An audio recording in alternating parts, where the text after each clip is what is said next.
Hey guys, Joey here, Low and Slow Barbecue. Thought I'd do a video on something that you don't see a whole lot on, and that's cleaning your pellet grill, your pellet smoker after you've ran it for a time or two. Just depends on how often you want to clean it.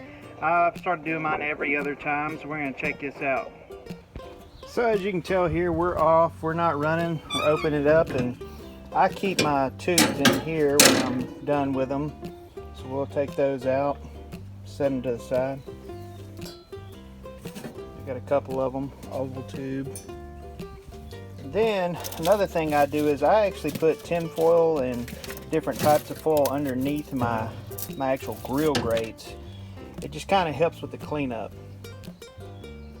As you can tell, I've got some tin foil and some aluminum pans in here, some big ones I picked up from Sam's, and I put those in there. You still get the heat, you still get your smoke, but it just helps with the cleanup a whole lot. So we're going to take these out and then start cleaning this bad boy out.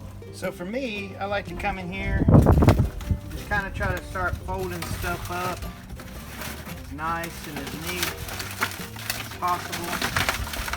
If there is any liquids, it should catch in your pan or your tin foil. Like I said, just some added stuff that I do so that it actually makes the cleaning process for your grill on the inside, and it keeps some of that juice out of the grill. As you can tell, this is nasty stuff here. It's got some liquid and some fluid because we actually cooked some ribs today, and so this here is all bundled up in one spot. Now I'm going to show you the grill here in just a second. Okay, so we just removed the tin foil, and as you can tell, guys, that is pretty clean for having grilled a bunch of pork ribs today. There's not any liquid in here. It's nice and clean. And you just undo this little latch right here and just kind of move this guy over to the side. Set it back out of your way. Now this tray, the whole thing actually just picks up. Pick this up. Now I'm just going to lay it back for a second. You can tell I've smoked on here twice. There's a little bit of ash and stuff in here. So in your fire pot and all that stuff, that's where your auger feeds into it.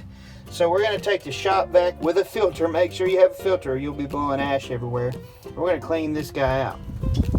Alright guys, so we have our smoker. We got the grills out, we're taking it apart, and this is the KC Combo by Pit Boss. Over here, as you can tell here, Platinum Series. We've got some ash in here like we said before. Now we're going to go ahead and turn this dude on, so it's going to get a little bit loud, and we're going to clean it out.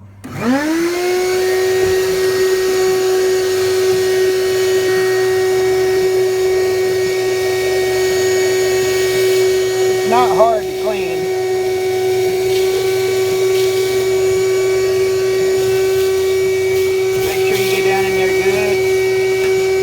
I like to go in the auger a little bit and clean all of this stuff out.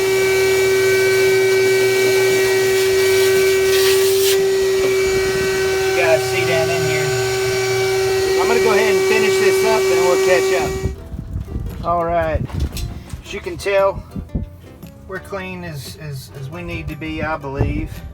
I'm sure you could get in here with a rag and really get after it if you want to.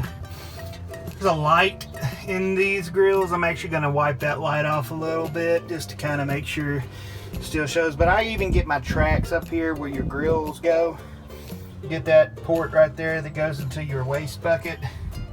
And that's about how good I get it, guys. And I do this every other time I smoke. I usually smoke on average, I don't know, probably about 4 to 6 hours at a time. And it's been about once or twice a week, so that's how I do it every other time I use it, or every other weekend I'm out here cleaning her out, guys. Like I said, every other time I use it, every other weekend pretty much. That's how I do it, guys. You feel more than welcome to clean it more if you want to, or any other methods. Like I said, I just haven't seen a ton of videos on these, and that's how I'm doing it. Shop Vac with a filter for sure, or you'll be blowing ash everywhere. Just remember, low and slow, guys. Enjoy.